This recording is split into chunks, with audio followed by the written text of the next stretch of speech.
Buenas tardes. En primer lugar, les doy la bienvenida a una actividad que organizamos aquí en el Palacio de la Madraza, en el marco de la Cátedra Emilio García Gómez. En esta ocasión nos reunimos esta tarde en torno a este libro, Tánger en 1936-1945, la ciudad internacional frente a la Nueva España franquista, de Ignacio Smolca Vida, que es un libro que ha sido publicado hace una semana en la editorial Universidad de Granada, que también colabora en esta actividad.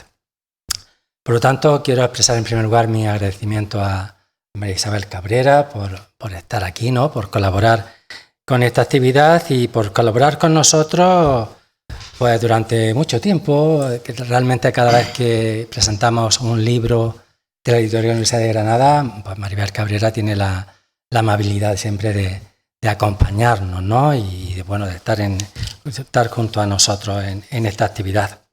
Y también quiero aprovechar un poco también esta oportunidad para darle las gracias por la confianza también que depositó en mí para dirigir la colección de estudios árabes, en donde está publicado este libro.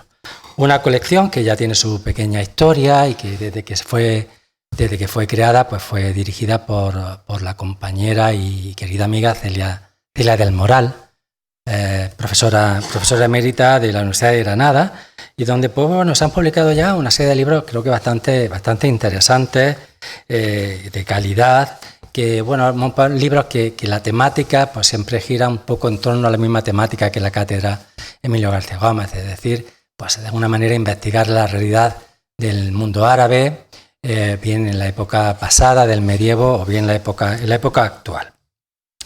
Y la verdad es que estamos ante un libro muy interesante, un libro muy atractivo, porque además es el resultado de una investigación profunda, como es siempre una tesis doctoral, que requiere de varios años de investigación, porque este libro procede, ¿no?, en su origen de una tesis doctoral que se defendió, ¿no?, que defendió Ignacio Smolca en esta universidad hace un par de años, en el año 2001, y que tenía por objetivo principal analizar la implantación del franquismo en Tánger.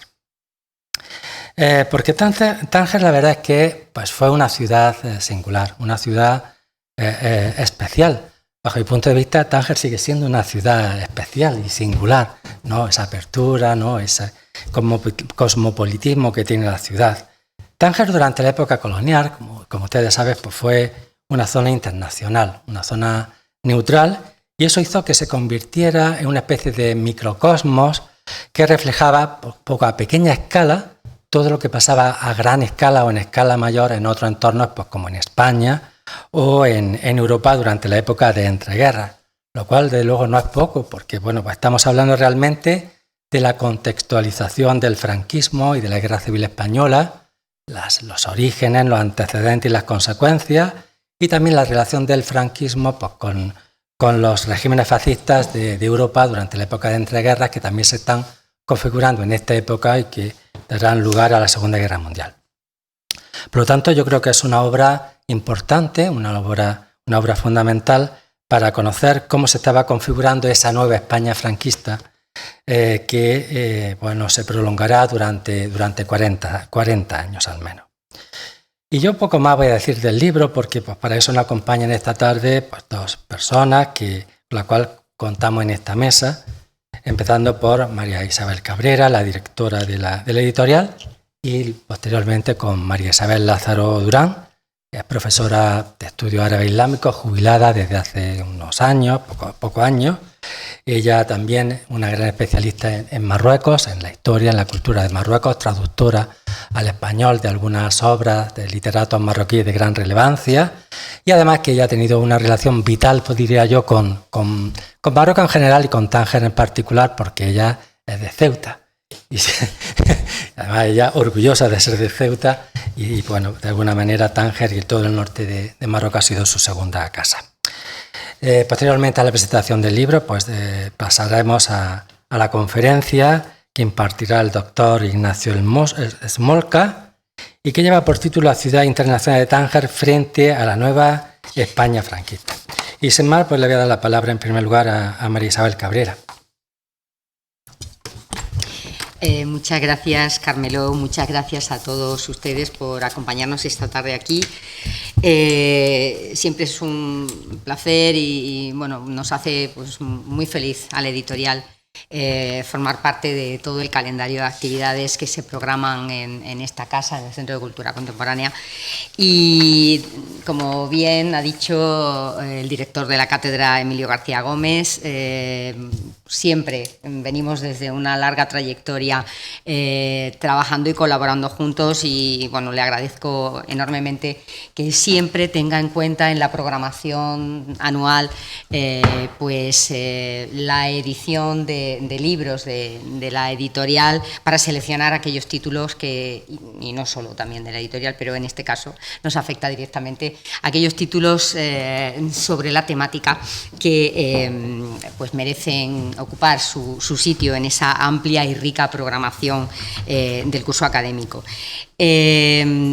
Satisfacción también por estar también acompañada, hacía tiempo que no nos veíamos, María Isabel Lázaro, gran colaboradora también de la editorial, y el autor, Ignacio Smolka, porque bueno, hoy traemos aquí un título verdaderamente interesante y se da una feliz coincidencia porque casi que hoy podríamos decir que estamos inaugurando la Feria del Libro. O sea, Carmelo, no sé, las circunstancias que abocan siempre a buscar una fecha, es difícil en esta casa encontrar fechas, yo sé que lo pasan mal los directores de las cátedras, pero es que el viernes 21 es la inauguración oficial de la Feria del Libro de Granada. Tenemos una amplísima programación y realmente yo creo que esta es la antesala, o sea, la preferia, la antesala de la feria, pues es una enorme satisfacción estar aquí y empezar ya con ese calendario y con esos magníficos trabajos que los autores nos han preparado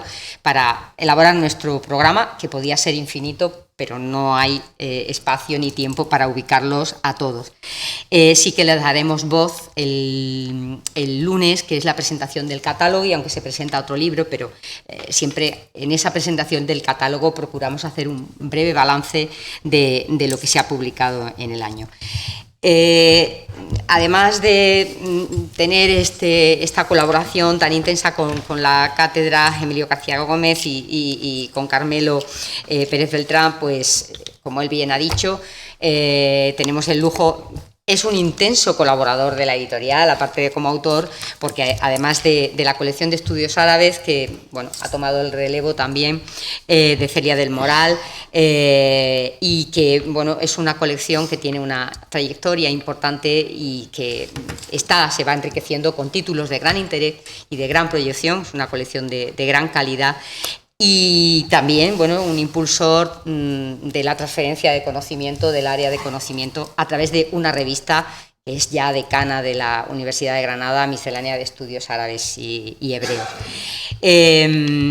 Es, yo creo que para todos, muy gratificante el poder asistir pues, a la aparición de un número de la revista, a la aparición de un libro, de un trabajo, y justo además en estos días, la semana pasada también, estuvimos presentando un par de libros que giraban alrededor de la temática del franquismo, ¿no? El periodo. Casualmente, bueno, pues han venido, de hecho el sábado en Zaragoza, en la colección Arquitectura, bueno, pues estamos recogiendo, van saliendo publicados pues una serie de arquitectos restauradores que han sido o fueron los responsables a lo largo de todo el franquismo, pues de la imagen actual de buena parte de nuestros monumentos, ¿no? Del patrimonio monumental que podemos disfrutar en nuestras ciudades.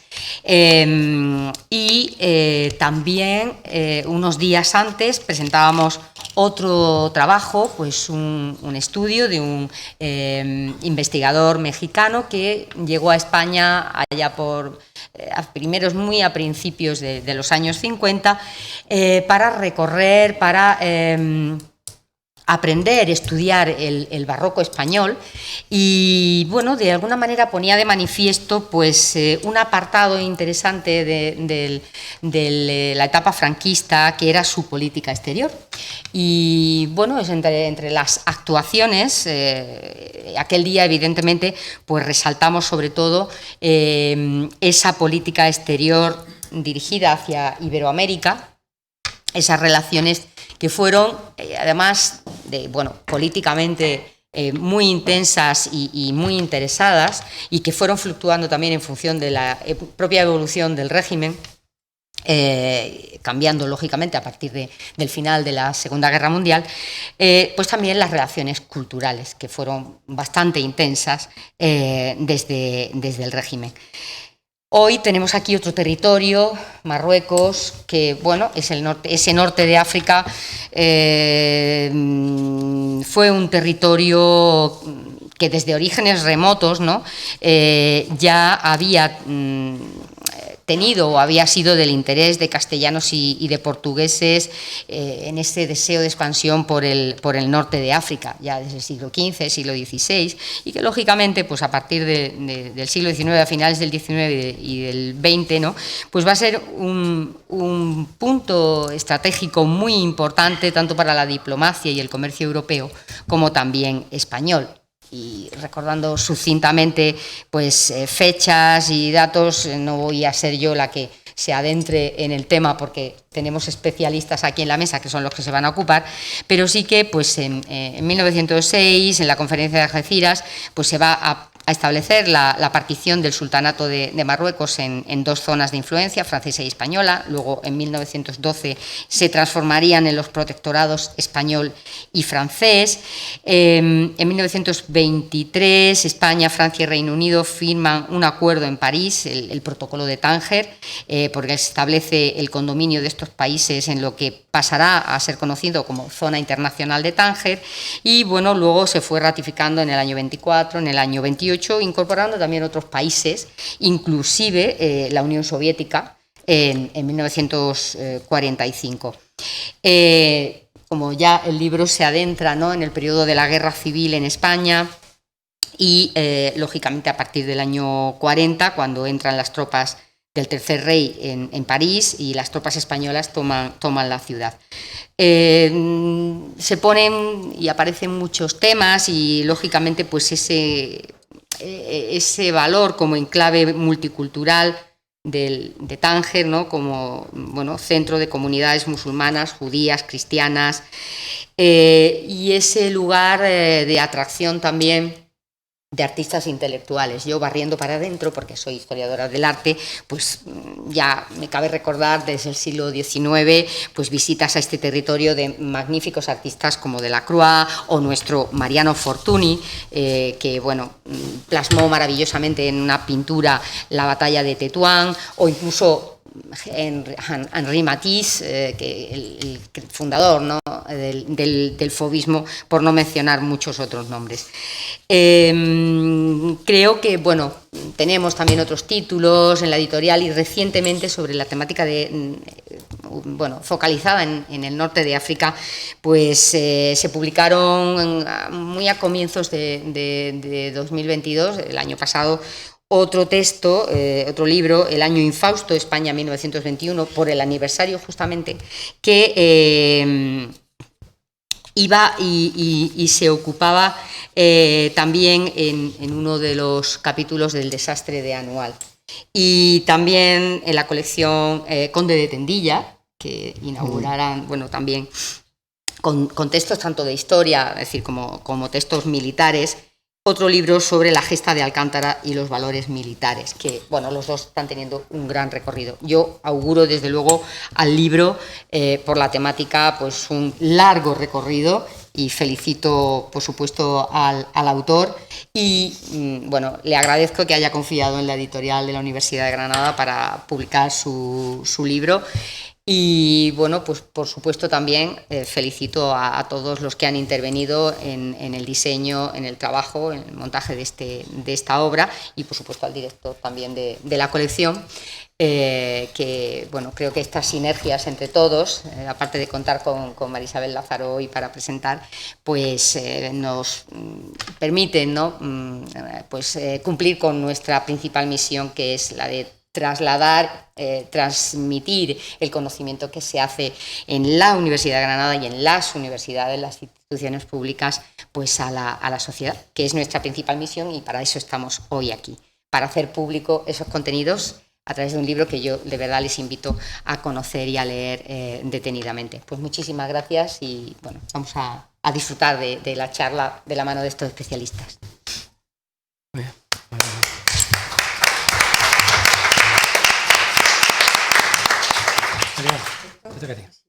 Ya, ¿no? Gracias.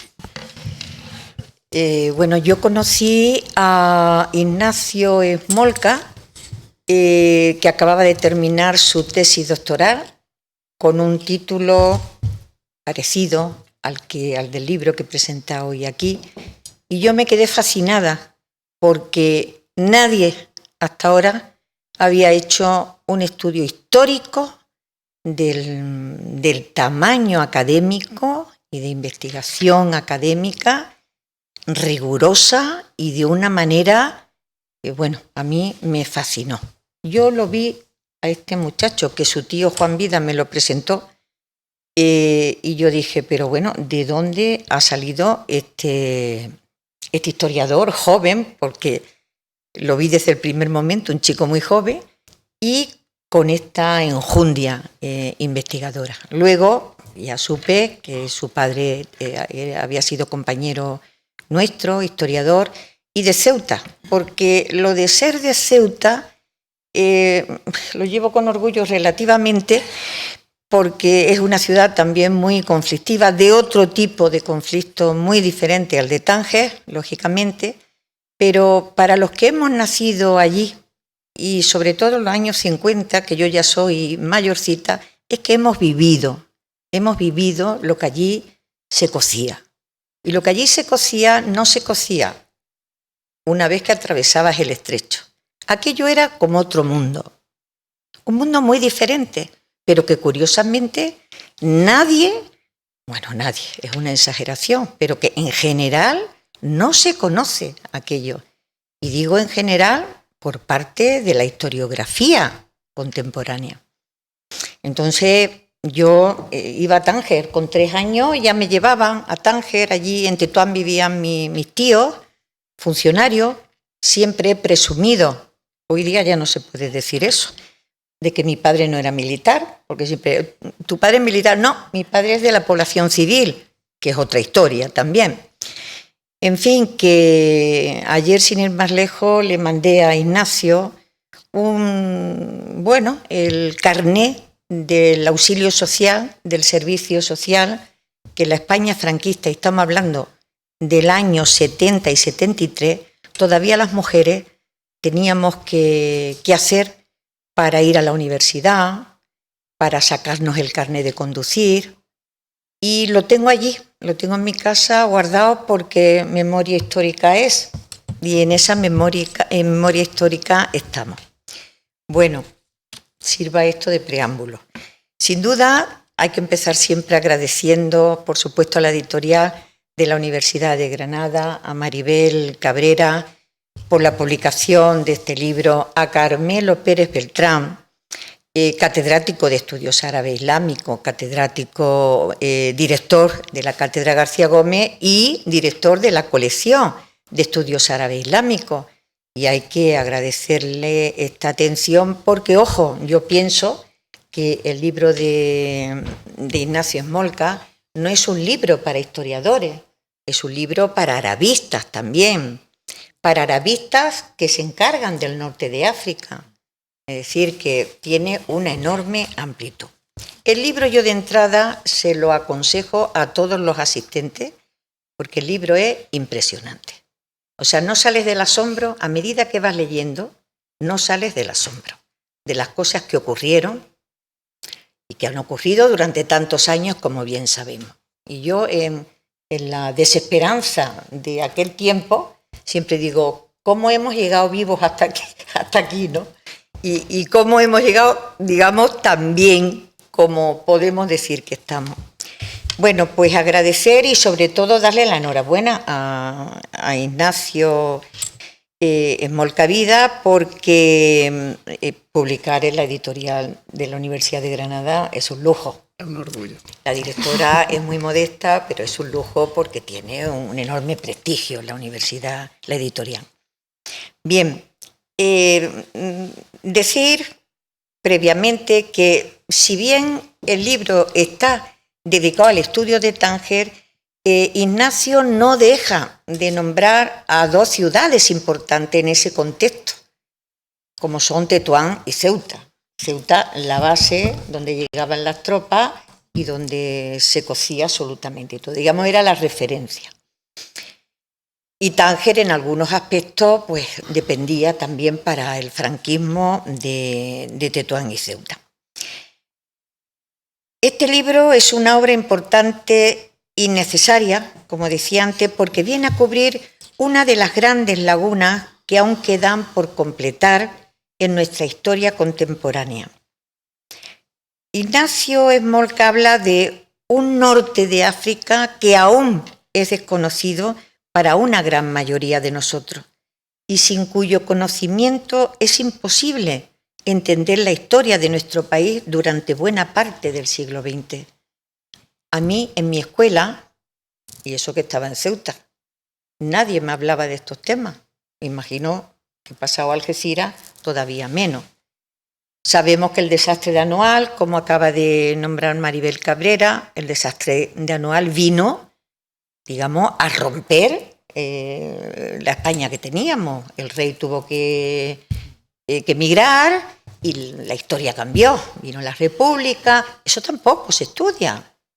Eso tampoco lo estudiamos. O sea, el norte de África es como, no sé, si lo une al Sáhara, pues que el Sáhara se le ha dado a Marruecos, pues ahora Ceuta y Melilla y las Canarias, que es el mensaje siempre tema político, pero no el de verdadero conocimiento y del riguroso conocimiento que los españoles debemos tener sobre nuestra historia.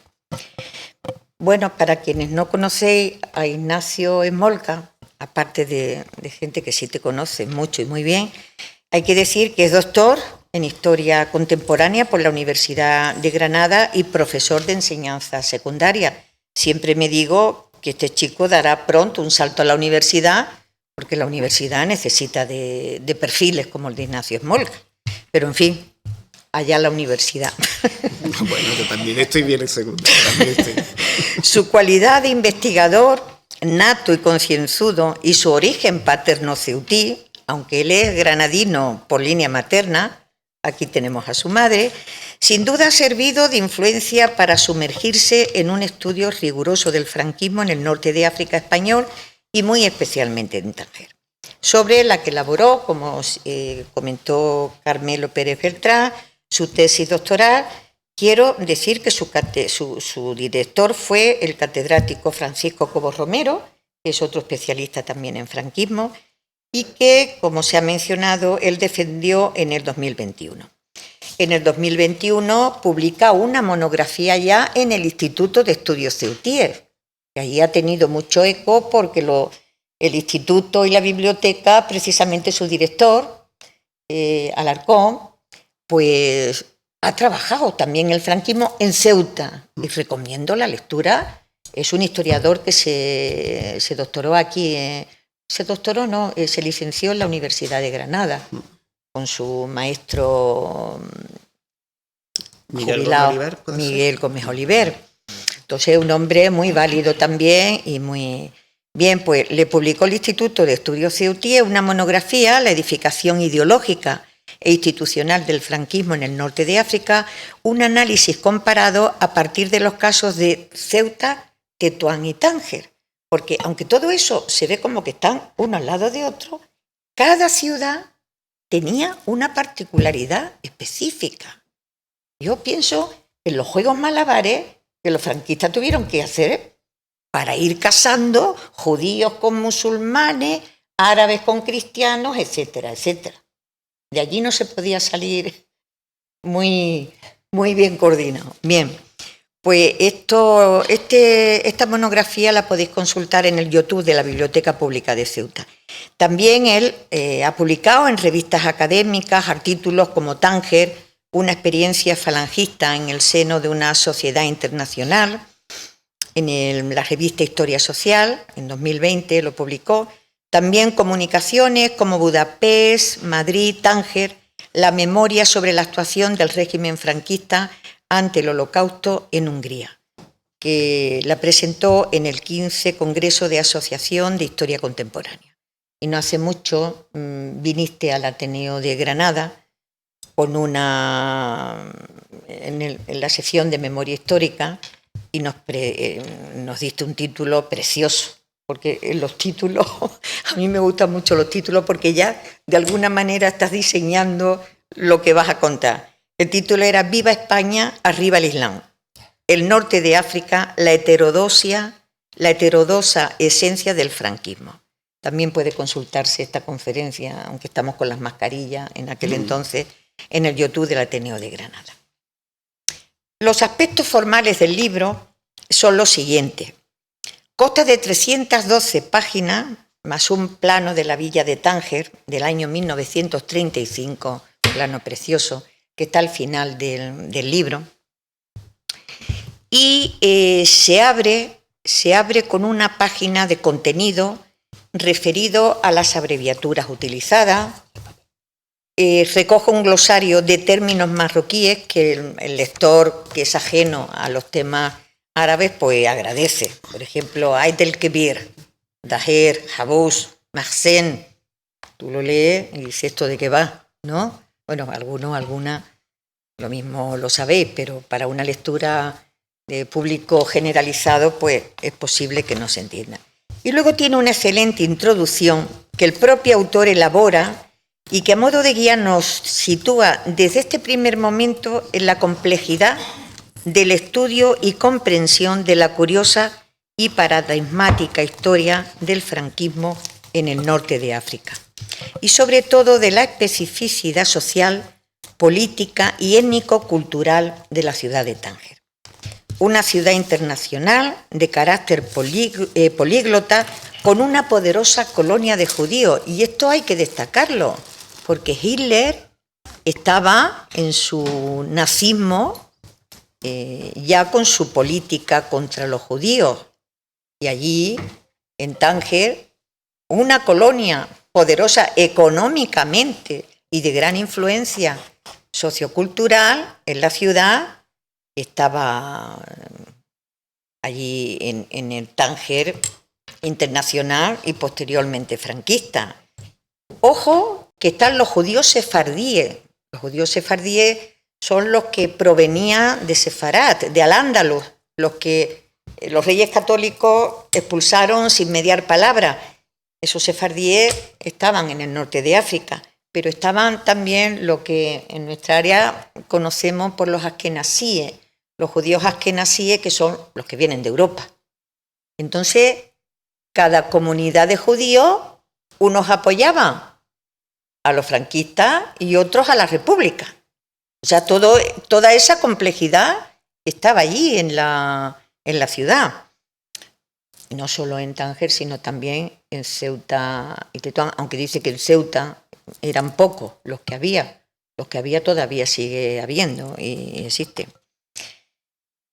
Por eso decía antes que los franquistas, el franquismo tuvo que hacer juegos malabares para poder ajustar el ideario ideológico franquista, adaptarlo a la realidad tangerina. Pero para eso estaban los africanistas, que tenían esa cultura de que, claro, como los árabes habían estado en Al-Ándalus, esa conexión existía con los españoles, o sea, se crea todo un ideario para españolizar ese Marruecos, esa Tánger marroquí, aunque tuviera ese carácter internacional.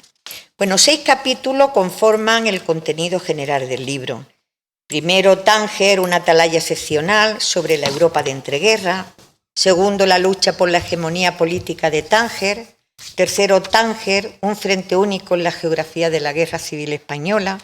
Un cuarto, África y España, una relación bidireccional. Quinto, el régimen franquista ante el escaparate internacional de Tánger. Y un sexto y último, Tánger entre dos concepciones antagónicas de un nuevo orden mundial. Enriquece el libro, además, una cantidad de fotografías, de imágenes, de hojas de periódicos de la época, que sirven para visibilizar ese contexto, ¿no? Porque tú hablas, los falangistas estaban por allí, pero bueno, los falangistas en Tánger, entonces esa foto, ¿no? Ese te sitúa en el tema. Y el libro finaliza con unas conclusiones de 17 páginas que facilita ese resumen, ¿no? Ya del libro, y termina con una extensa e imprescindible bibliografía de 18 páginas. Yo, para terminar así muy brevemente, bueno, a mí con la lectura del libro, yo qué sé, cualquier capítulo, cualquier subcapítulo llama la atención, pero por decir algunos, ¿no? Como, por ejemplo, las 40 nacionalidades de diferentes confesiones religiosas en las que destacaba, tras la población marroquí, la colonia española. 40 nacionalidades. Y la colonia española era la mayoritaria, o sea que la marroquí, porque estamos en Marruecos, pero inmediatamente la colonia española. Luego, esa sintonía entre los españoles y marroquíes, que era cierta, porque sabéis que en la lengua, en el marroquí dialectal, hay cantidad de palabras españolas. Si habéis ido a Marruecos, que con seguridad habéis ido, y si no, yo os recomiendo.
Ofertando una educación laica frente a esta religiosa. O sea que todo ese conglomerado diverso, todo eso tuvo que costar un trabajo. Luego, otro aspecto, Tánger era fundamentalmente republicana. La colonia española era republicana. Se le llamaba la Tánger Roja, que le dedica a Ignacio también un capítulo de las diversas denominaciones a ese Tánger. De la Tánger Roja, dice él, a la Tánger Azul, ¿no? El zoco chico, con sus cafetines, como catalizador de los enfrentamientos entre repúblicos y falangistas. Los rojos iban al Café Fuente y los franquistas al Café Central. Y allí, bueno, se podía liar. Yo, para terminar, quiero leer, ya le doy la palabra al conferenciante, que es el que nos tiene que iluminar, pero hay un texto, espero no pisárselo yo de la conferencia, pero bueno, dice una judía que le cuenta a su nieta, quiero recordar, pues lo que pasó y entonces dice, el zoco chico está en el centro de la Medina de Tánger. Dice, el Zoco Chico era el teatro de un desfile continuo de uniformes, de banderas, de botas, de fusiles. Unos se pavoneaban, el puño cerrado y en alto. Otros, el brazo tendido, gritaban con arrogancia, ¡arriba España! La radio emitía sin interrupción discursos, sermones, himnos que me rompían las sienes. Cuando caía la tarde el miedo se propagaba por el barrio, miedo de las miradas, de las palizas, de las denuncias. Mi suegra me contaba que una noche en la casa del Marchand, a la hora de cenar, unos fuertes golpes resuenan en la puerta. Abre aterrorizada. Un individuo pregunta, nervioso, ¿está su hijo? Dígale entonces que no duerma en casa. Piensan llevárselo al Hacho. El Hacho está en mi pueblo, en Ceuta. Unos días después, tu tío se refugiaba en México. ¿La razón de la huida? Escribir artículos violentos contra Franco en El Porvenir, diario republicano. Sí, mi rey, esos 3 años fueron difíciles. Aturdido bajaba las escaleras del inmueble. Me imaginaba con horror a mi tío detenido, llevado a Ceuta, presentado a un consejo de guerra y ejecutado en la fortaleza del Monte Hacho. Bueno, este relato lo podríamos oír de cualquiera, porque con el franquismo, de alguna manera sí que la represión y la denuncia y las matanzas sí que tuvieron una homogeneidad. Y bueno, yo ya termino y dejo la palabra a que corresponde, que Ignacio, ¿no? Nada más. Gracias.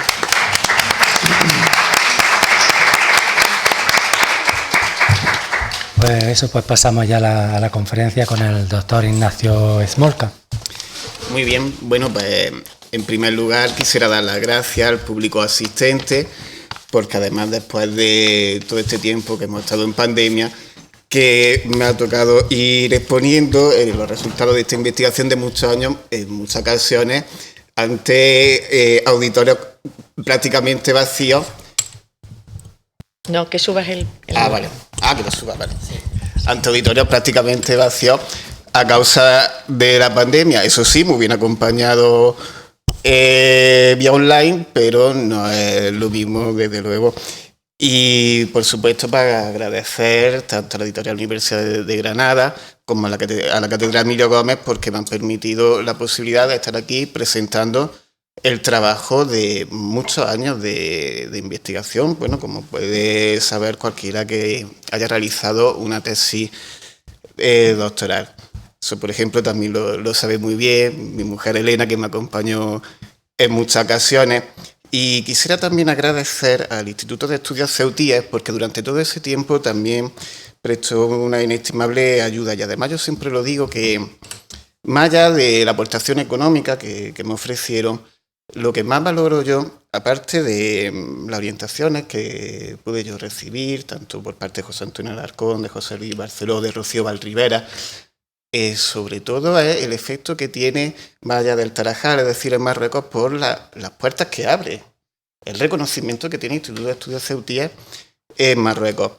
Por supuesto, yo no me puedo olvidar de mi director de tesis, de Francisco Coboro Romero, porque realmente toda la orientación en relación con la temática del franquismo se la debo a él.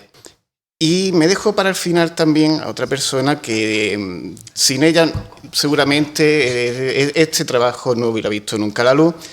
No la dejo para el final porque la considero menos importante, sino incluso me van a permitir que la destaque especialmente.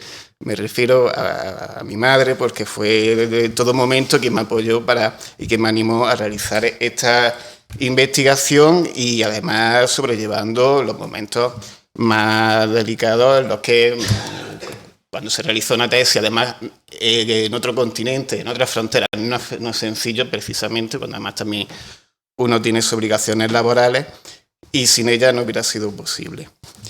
Y bueno, pues también agradecer ya de forma personal, no ya solamente por la institución a la que representan, tanto a Carmelo como a María Isabel, porque además yo creo que nunca he tenido una presentación tan completa, nunca, lo cual agradezco, porque cada vez que yo hablaba de este tema, exceptuando el día que lo hice en Ceuta, además en la Biblioteca del Estado, en casa del Instituto de Estudios Ceutíes, siempre me veo la necesidad de explicar que en Tánger hubo franquismo. Que no es sencillo explicarlo aquí en la península, porque además tiene un gran peso ese mito de Tánger, ese tangerinismo que de algún modo vincula un caso único en la política mundial, como fue la zona internacional de Tánger, que realmente se relaciona con el Estado de Derecho y con una resistencia hacia los regímenes dictatoriales propios de la Europa de entreguerras. Pero por lo pronto yo he tenido que anotar sobre la marcha en un folio porque creo que han surgido algunas cuestiones especialmente interesantes. Ya hemos comentado que efectivamente en Tánger hubo franquismo y de hecho algo queda. Aquí, por ejemplo, frente a la antigua estación de trenes de Tánger, pues todavía se conserva lo que fue la sede de la Falange Tangerina, un azulejo pues, con su escudo franquista. Normalmente suele estar más pintarrajeado. Aquí en esta foto lo cogí yo bastante limpito, no suele ser lo habitual, pero bueno, ahí está todavía, que nos recuerda una realidad que existió. También ha comentado, además Maribel, la relación de Tánger con el norte de África, tanto con Ceuta como con Tetuán. Son tres ejemplos completamente diferentes. Tánger como zona internacional, Ceuta como plaza de soberanía española, Tetuán, la capital, y en cada uno de estos enclaves hubo un franquismo y un franquismo diferente. Y eso sí, profundamente heterodoxo, porque claro, yo voy a hablar de un franquismo, pero un franquismo que en ningún caso se puede considerar como un ejemplo canónico. Claro, hay que entender que precisamente por esta razón no fue tenido en cuenta durante muchos años. Quien quería elaborar una imagen paradigmática del franquismo, Tánger no era su ejemplo ni mucho menos, pero es que incluso ni el de Ceuta ni mucho menos el de Tetuán. Pero es que conociendo bien la capacidad de adaptación que tuvo el régimen franquista para sobrevivir durante 40 años y además de flotar en aguas internacionales en contextos completamente contrario hacia un régimen como el franquismo hasta 1975, pero que esa capacidad de adaptación no solamente la desempeñó a lo largo de una escala cronológica, sino también a lo largo de toda una geografía del franquismo que supera continentes y que supera fronteras. Hay que tenerlo en cuenta. Aquí, por ejemplo, comento que efectivamente ese franquismo que hubo en Tánger se implantó en 3 actos y hasta en 4 podríamos decir.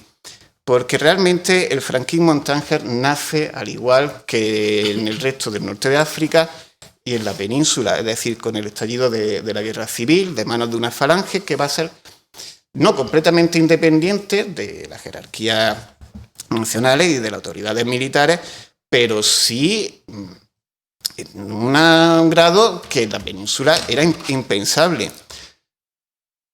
Muy minoritaria, una falange muy minoritaria que se tiene que enfrentar a una mayoría abrumadoramente republicana, en eso entraremos ahora con más detalle, pero que la situación va a cambiar en marzo de 1939, cuando se produce la entrega de la legación española a la falange. Posteriormente vamos a tener también la ocupación militar de Tánger, del 14 de junio de 1940, es el mismo día que se produce la entrada de las tropas alemanas en París, es decir, es una conquista pretendidamente imperial, pero que se produce a rebufo de los ejércitos alemanes, de la conquista alemana en Europa. Y ahí vamos a tener, por ejemplo, pues, un líder falangista que va a ser el administrador principal de Tánger. Lo vamos a tener también. Y posteriormente, en noviembre de ese año, entre noviembre y diciembre, se produce la definitiva anexión de Tánger al protectorado. Tenemos un franquismo, pero un franquismo un tanto ucrónico. A mí me gusta mucho esa palabra porque se la oí en un momento dado a Enrique Moradiellos, que es además un historiador con una metodología impecable, un referente en cuanto a metodología, y él comenta en muchas ocasiones que precisamente la ucronía es uno de los grandes pecados que puede cometer un historiador, que consiste simplemente en imaginar las cosas como podrían haber sido y no como fueron. Pero es que en Tánger tenemos esa situación. Tánger, el franquismo en Tánger no sobrevivió a 1945, no sobrevivió a la Segunda Guerra Mundial. ¿Cuántas veces habremos oído? ¿Qué hubiera pasado si no hubiera continuado el franquismo en 1945? Fue el caso de Tánger, no el de la península. De hecho, está muy relacionado el sacrificar Tánger con el hecho de que se pudiera mantener en la península. Y además con dos cuestiones más que precisamente fueron las que me introdujeron a mí al estudio de Tánger, como fue precisamente la relación con los judíos europeos y particularmente los de Hungría. Van en el mismo paquete, precisamente. Adaptación a diferentes contextos temporales, geográficos. Es una heterodoxia, pero es que es precisamente una de las esencias del régimen franquista. Tánger, además, desde un punto de vista metodológico, ofrece unas grandes posibilidades, porque por una parte los estudios del franquismo se están centrando, hace ya bastantes años, huyendo además de buscar referentes geográficos estrictamente nacionales o de considerar el franquismo como una excepción dentro de nuestra historia, porque es una excepción compartida con muchos otros países de Europa, pero se está centrando sobre todo en el ámbito local, porque el ámbito local nos permite discernir de una forma muy nítida las relaciones entre Estado y sociedad, que son bidireccionales, por mucho que sea el franquismo una dictadura. Siempre se tuvo en cuenta hasta cierto punto el sustrato al que se dirigía su propaganda o su represión, etc. No fue lo mismo el franquismo en Granada que en Tánger, como no lo fue en Ceuta, como no lo fue en Melilla, como no lo fue en Tetuán o en ninguna otra geografía. Tánger nos permite además esa posibilidad de que partiendo de un ámbito estrictamente local podamos realizar síntesis de tipo general. Es que aquí la síntesis de algún modo me viene ya dada. Es una artificialidad la que hacemos los historiadores de realizar síntesis a partir de ejemplos locales. A mí que Tánger prácticamente debo reconocer que me la ha regalado. Debo de reconocerlo. Podemos observar también la relación entre los diferentes actores políticos. Aquí, por ejemplo, en esta fotografía, bueno, pues tenemos a los principales representantes, tanto de la Alemania nazi, como de Italia, como de Portugal, está también el Mendú de Tánger, hay que tener en cuenta. Alemania está recuperando su antigua sede de la Menduvía, que hasta entonces pues, le correspondía a este señor que parece que se está yendo ya, pues de hecho le están ocupando su palacio los alemanes, aquí en plena plaza de la Menduvía, y sobre todo las relaciones entre sus diferentes colonias y también de un modo, actuando de intermediario, sus diferentes organizaciones. En Tánger hubo falange, pero que hubo también fascio, y entre ellos pues montaban una buena, hay que reconocerlo. Nos permite también otra serie de cuestiones. En primer lugar, es otro caso único en la geografía del franquismo. Durante la Guerra Civil convivieron los dos aparatos de propaganda, tanto del Frente Popular como del Bando Nacional. No digo que en cuestión a nivel de igualdad, porque por una parte era muy mayoritario el apoyo a la República, pero por otra parte era muy notorio el apoyo del Tribunal Mixto de Tánger, que velaba por la neutralidad de Tánger, hacia la propaganda franquista. De hecho, quien ha tratado muy bien este tema es Bernabé López, en su obra del Frente de Tánger, y que, por cierto, pues ya decir que no solamente él también comenzó haciendo estos estudios del franquismo, y todos conocemos por su valía como investigador, pero yo también quisiera remarcar, además, cómo apoya a los jóvenes investigadores. Es un caso también que cuando uno quiere realizar una investigación, debe de agradecerlo su constante apoyo. Pero es que luego, aparte, una vez establecido el régimen franquista, las diferentes potencias europeas presentes en Tánger se acogen al sistema de capitulaciones, el que, por cierto, Estados Unidos nunca abandonó, pero que eso le va a permitir amparar a sus comunidades, a sus colonias y a sus medios de expresión. Ahí tenemos prensa anglosajona, tenemos prensa italiana, tenemos incluso prensa alemana en árabe, tenemos prensa de todos los países.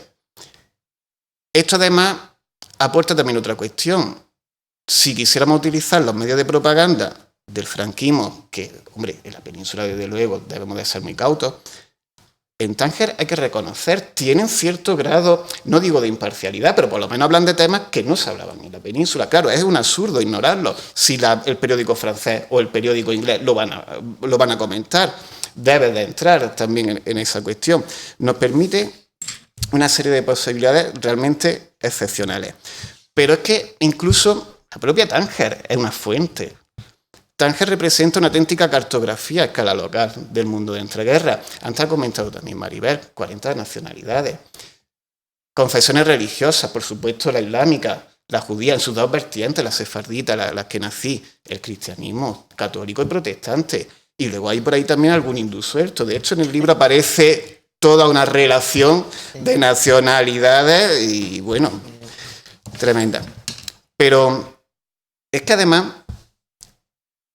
Tánger no solamente a través de sus calles, de su planimetría, en la que podemos ver, pues, tanto, por ejemplo, la Avenida de Italia, la Avenida de España, lo que sea, los cementerios, el hebreo, el musulmán, el cristiano.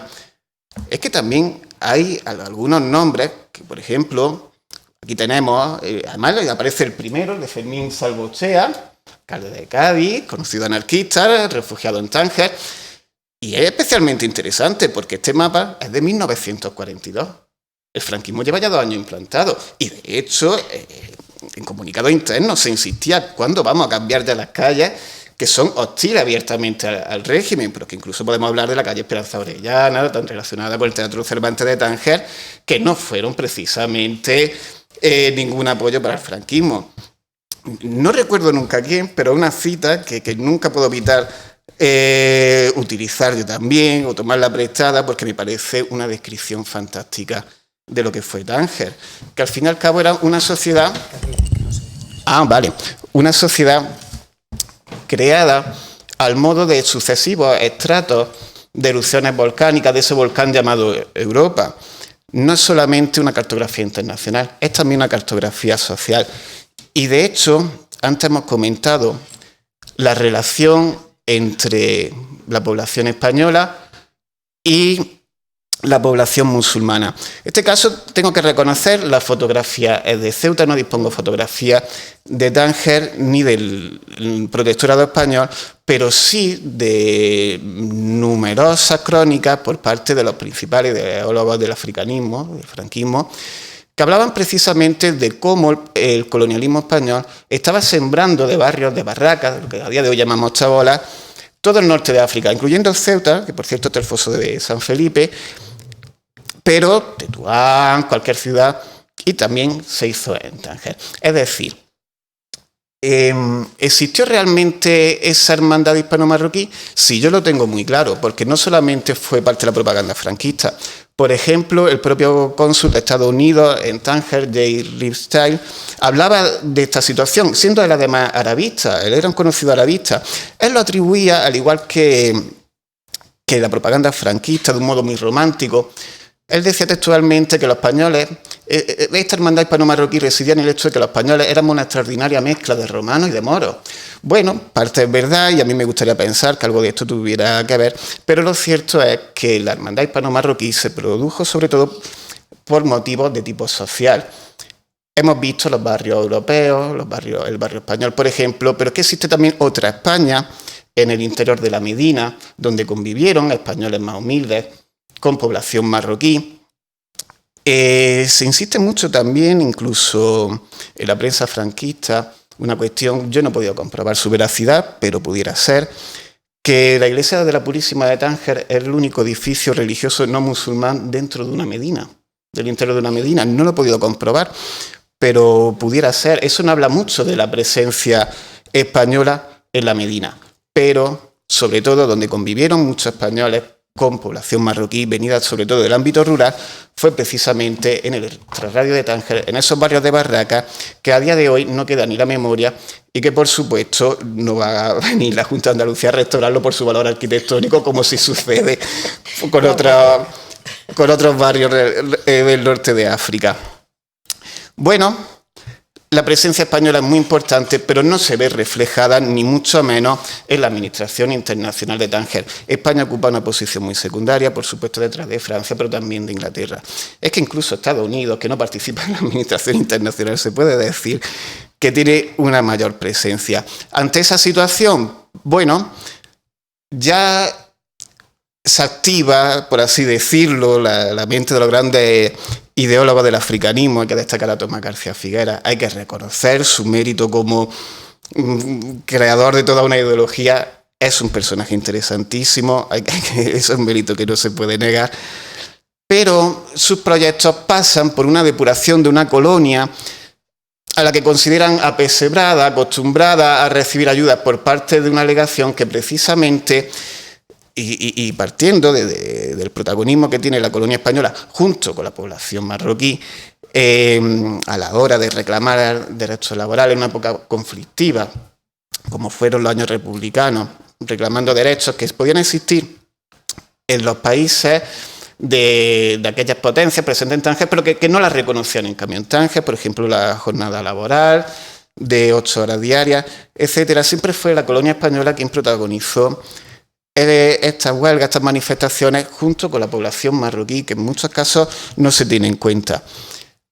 La postura republicana fue, en cualquier caso, de apoyo a estas reivindicaciones y, sobre todo, también estuvo dirigida a la reivindicación del puesto de administrador principal que le correspondía en el gobierno de Tánger. Pero llega un momento en el que estalla la guerra civil y, a partir de ahí, pues se produce una ruptura, un tajo, un abismo, como diría el periódico falangista Presente, entre una colonia española que hasta entonces había estado unida y, de buena primera, toman dos caminos diferentes. Son dos bandos que van a significar su papel, van a librar una guerra civil de tipo propagandístico, pero no exenta de violencia. Hubo muertos en Tánger durante la guerra civil, se cobró también sus víctimas, pero hay que reconocer que fue sobre todo una lucha un tanto propagandística. Por ejemplo, el Frente Popular se sirvió de la legación española, de los edificios oficiales y también del Teatro Cervantes de Tánger para realizar toda una serie de manifestaciones, de procesiones republicanas que tomaban el espacio público y escenificaban así su implantación. Todo ello a pesar de las constantes limitaciones que imponía el Tribunal Mixto, que además presidido por un italiano, mientras que la Falange, como encarnadora de la nueva España franquista, porque fue realmente una falange muy minoritaria, acompañada también de una mínima presencia carlista, ellos se van a servir de los edificios religiosos del Vicariato Apostólico de Marruecos, del Tánger franciscano, también de la legación italiana. A falta de legación española, sus actos públicos se realizaron en la legación italiana, escenificando así también sus relaciones internacionales. También lo hacía el Frente Popular. Celebraba, por ejemplo, el 14 de julio. En cualquier caso, en Tánger vamos a tener una situación muy particular en el momento en el que se entrega ya los edificios, los edificios públicos a la Falange. Es un momento en el que esta organización, la Falange, va a imponer una hegemonía, pero una hegemonía de facto. Es muy minoritaria, pero va a imponer su hegemonía en el momento en el que toma posesión de esos edificios oficiales. Lo toma también de muchas organizaciones de tipo obrero, de tipo juvenil, que a partir de ese momento van a protagonizar sus propias manifestaciones políticas, pero además van a reivindicar siempre una gran independencia.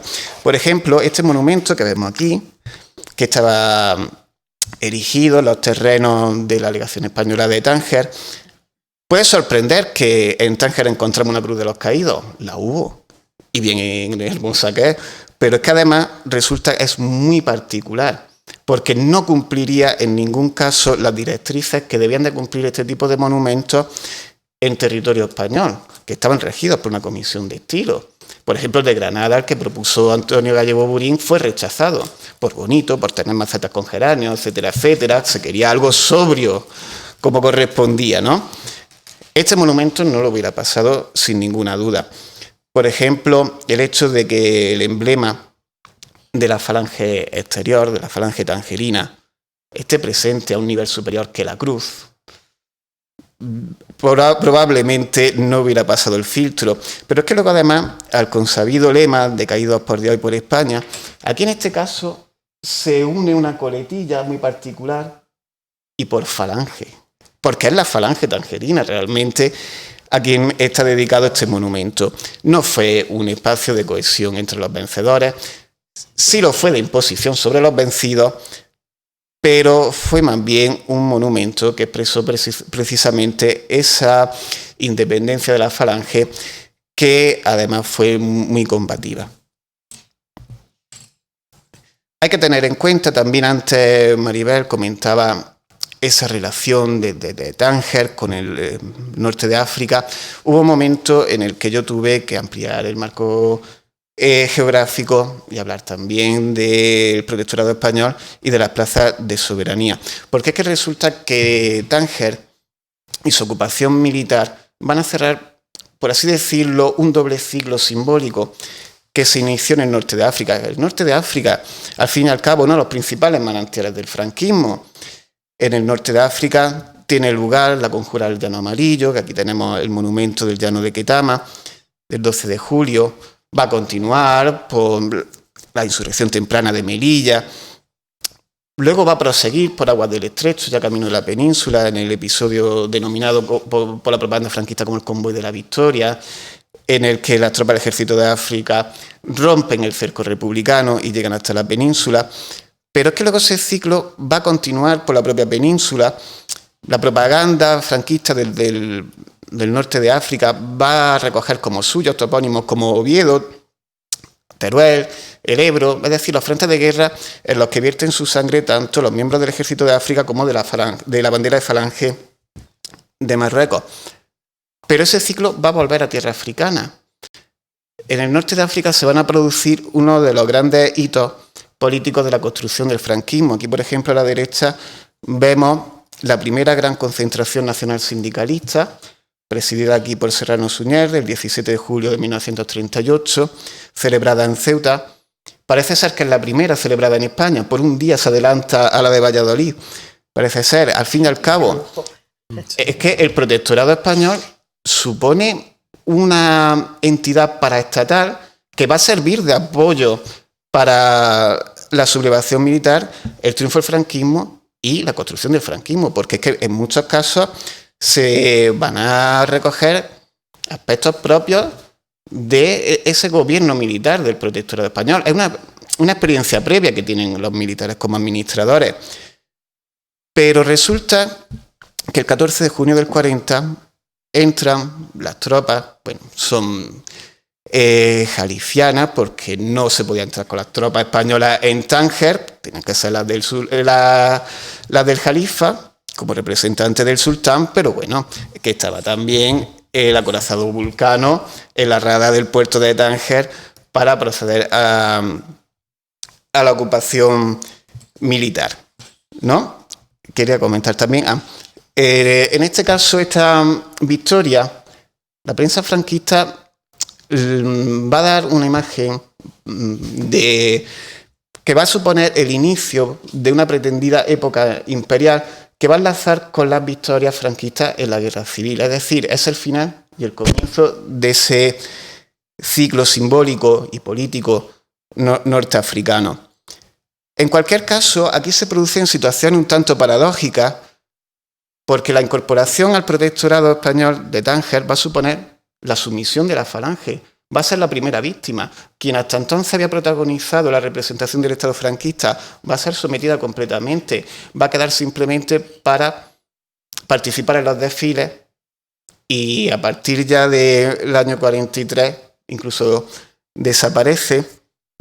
También se va a poner en práctica las políticas de depuración de la colonia española.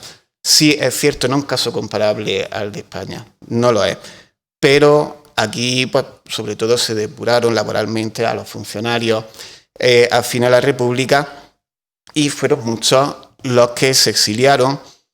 Parece ser que con la vista gorda de Tomás García Figueras, parece ser, y se implantó ya finalmente esta hegemonía de facto del franquismo.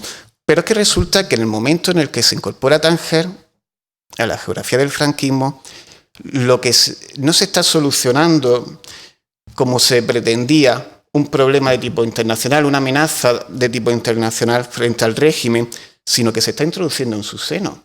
A partir de entonces se va a producir toda una lucha, una guerra económica en función de la creación de redes clientelares. Todas las potencias van a tratar, en una situación de carestía por la Segunda Guerra Mundial, de que sus colonias dispongan de aquellos artículos de primera necesidad o incluso de lujo que las demás no tengan.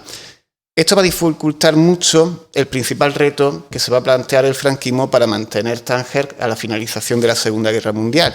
Simplemente el abastecer Tánger. Porque hasta entonces España no abastecía ni siquiera al protectorado español de Marruecos.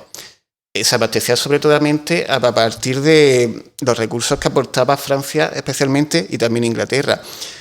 Es una oportunidad en el momento en el que el Marruecos francés se incluye ya dentro del teatro de la guerra, cuando España va a tener que realizar esa misión.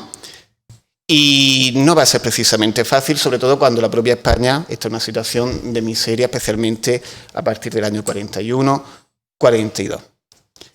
En cualquier caso, España era consciente, o mejor dicho, las autoridades militares del protectorado, de que la permanencia de Tánger en el protectorado dependería del resultado de la Segunda Guerra Mundial.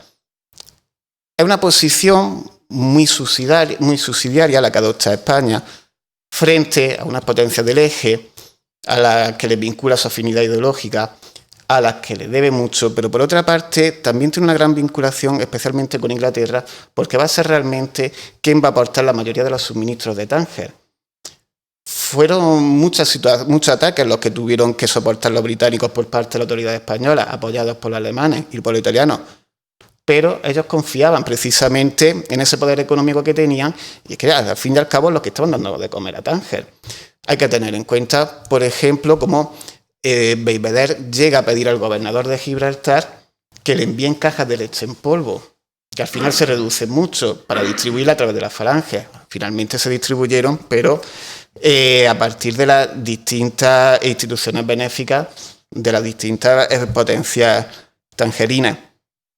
Luego, además, en el caso de Tánger y del protectorado español, los principales ideólogos del africanismo consideraban que España necesitaba de la creación de un espacio vital para no verse encerrada, como podemos ver aquí en el mapa, entre Francia como metrópoli al norte y Francia como colonia, como Marruecos francés al sur.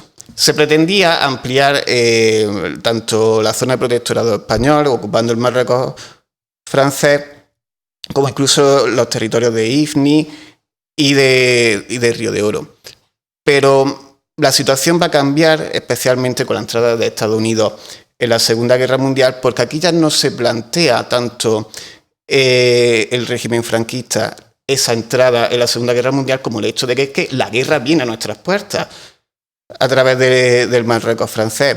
Por entonces el alto comisario, Elio Orgaz, y él en primer lugar va a decretar una posición española, a la que va a denominar como de serenidad vigilante, que ante las profundas críticas que suscitó en el resto de representantes internacionales en Tánger, va a cambiar su nombre, su denominación, por una actitud serena y original en cada situación, es decir, lo que venga, pues ya tomaremos esa decisión.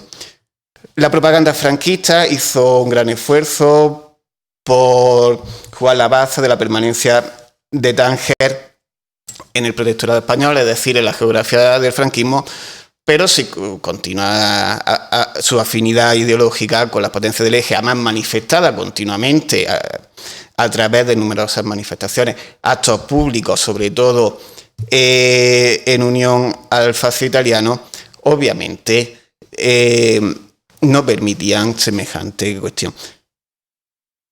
Resulta además especialmente interesante cómo este franquismo va a tener su final.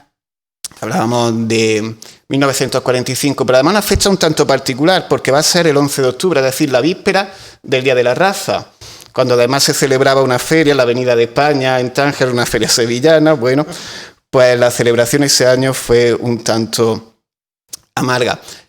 Tánger va a recuperar su particular estatuto internacional, caso único en el mundo, y va a recuperar, además, o mejor dicho, va a servir como referente a una Europa que tras la Segunda Guerra Mundial va a vivir o va a tener diferentes experimentos de gobernanza internacional entre varios países, entre varias potencias, algo que era una novedad en Europa, que no resultó, no salió muy bien, como el caso de Berlín, pero que en Tánger era tradición. La novedad en Europa, en Tánger, era tradición.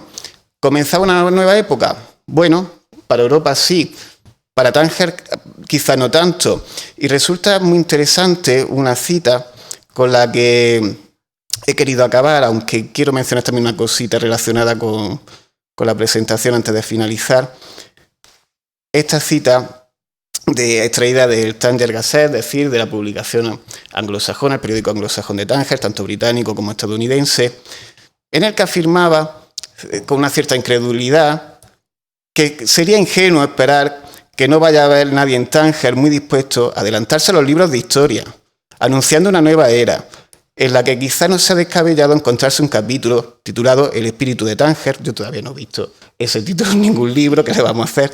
Y el nacimiento de la cooperación internacional, donde el nombre de Ginebra conjura una visión de la desilusión, del fracaso. El nombre de Tánger quizá pueda llegar a ser un símbolo de esperanza, heraldo de una nueva época. Al menos es bastante obvio que ese es aquello a lo que se aspira a ser. Y hay que reconocer que ese mito del tangerinismo aporta realmente esa visión un tanto romántica, no del todo real, de un Tánger como referente del Estado de Derecho, de la cooperación internacional y de la resistencia a los regímenes dictatoriales. Quizá acabaría yo aquí mi presentación, pero no quiero obviar tampoco una cuestión que ha comentado antes Maribel, relacionada con la enseñanza del franquismo, ¿no?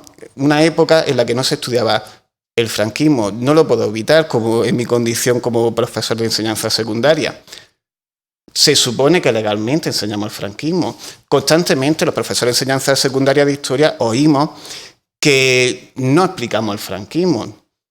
Me resulta eso muy extraño porque precisamente en los departamentos de Geografía e Historia solemos estar bastante comprometidos con esta cuestión.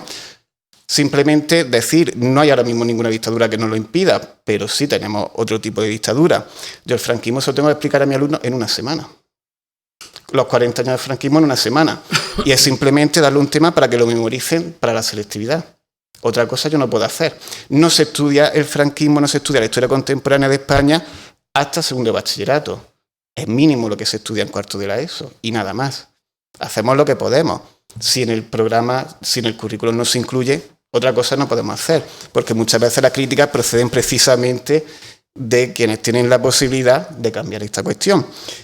Y por lo demás, nada más, concluyo aquí mi presentación.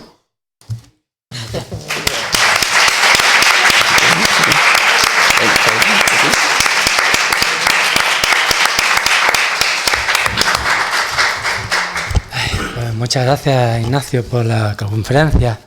Bueno, siempre dejamos unos minutos por si alguien quiere hacer alguna pregunta o tiene algún comentario sobre lo que se ha expuesto en la mesa. Bueno, yo un poco para empezar, por si alguien se anima, solamente era un poco preguntarte, bueno, ya que te has hecho tu tesis, está publicada, ¿cuáles van a ser tu línea de investigación un poco de cara al futuro? Supongo que será un poco este tema. ¿Cuáles son esas líneas que quedan por investigar y que tú vas a intentar subsanar? Pues relacionado con este tema, hay dos grandes flecos que a mí se me quedaron pendientes en esta investigación.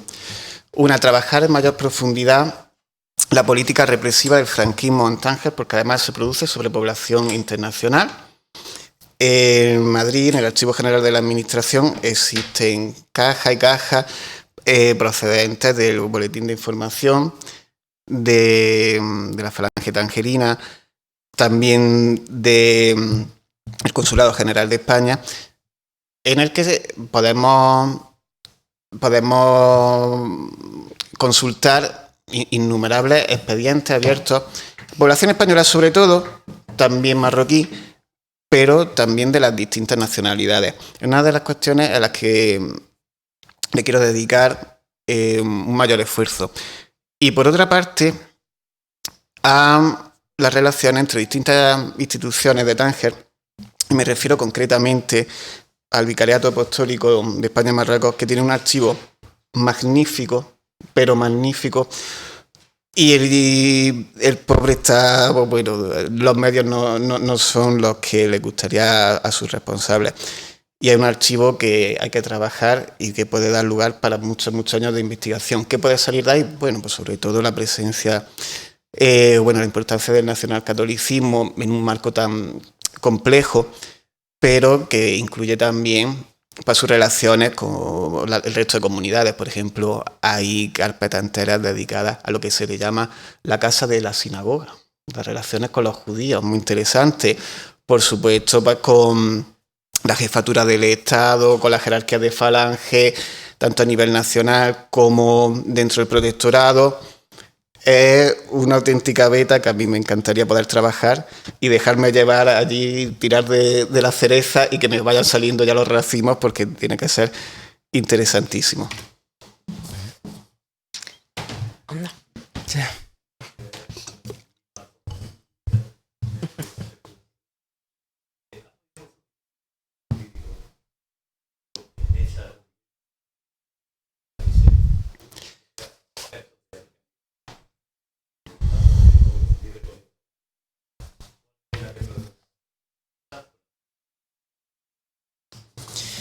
Pues sobre esta cuestión, además hay una obra que es de referencia que yo la utilicé en mi investigación, porque bueno, yo en temas jurídicos lo utilizo como sustento luego para estudiar las relaciones sociales especialmente, pero aquí hay que destacar al gran especialista en esta cuestión, que es Leopoldo Ceballos, que por cierto era hijo de un abogado tangerino, miembro del Colegio de Abogados de Tánger, creo recordar, y tiene precisamente una obra llamada Historia de Tánger, pero que aporta el marco jurídico, además hay un estudio con un nivel de detalle realmente impresionante. En principio, se supone que es una especie de gobierno internacional, pero donde por una parte van a seguir subsistiendo la jurisdicción tanto musulmana como judía, y a partir de ahí es un sistema de preponderancia francesa en el que, por cierto, España va a tener un papel muy secundario, al que luego se va a sumar Italia, y junto a Italia una serie de países que realmente lo que van a hacer es apoyar las tesis francesas. Y el sistema jurídico es preponderantemente francés.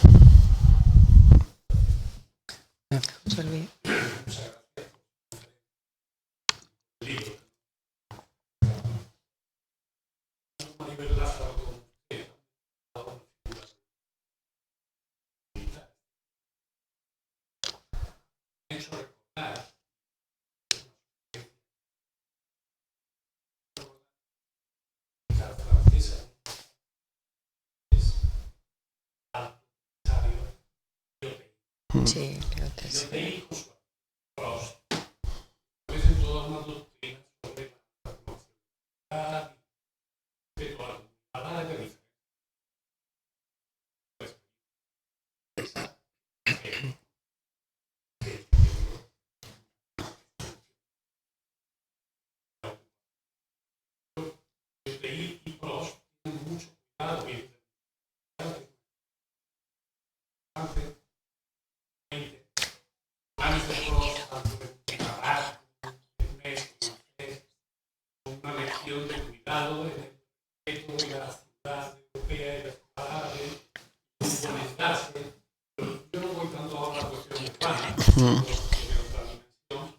Como a la pregunta de si en ese africanismo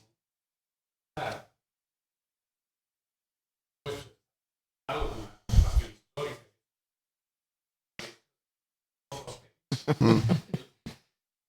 Pero aparte de eso, si hay un peso fuerte